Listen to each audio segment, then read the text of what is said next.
সত্যি বলতে আমি কখনোই ভাবিনি এরকম ঝড়ের মুখে আমি আটকে পড়ে থাকবো। আজকে যা আমি শিক্ষা পেয়েছি, পরের দিন থেকে ছাতা অবশ্যই নিয়ে যাবো। আগে ভিডিওটা এখান থেকে স্টার্ট করি, তোমরা দেখতে থাকো।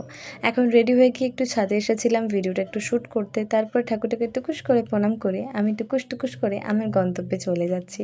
আর এই যে দেখো কচু বনের মতো হয়েছে। তারপরে যা জল জমেছিল সেগুলোকে আস্তে আস্তে করে পার করে আমি আমার গন্তব্যে যাচ্ছি।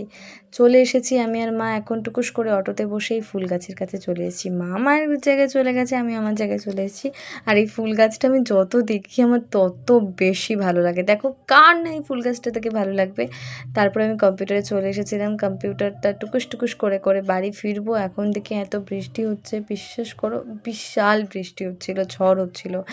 আমি অটো পাচ্ছিলাম না। যা হোক করে একটা অটো পেয়েছিলাম। আমার চতুর্পুষ্টির সৌভাগ্য যে আমি অটোটা পেয়েছি।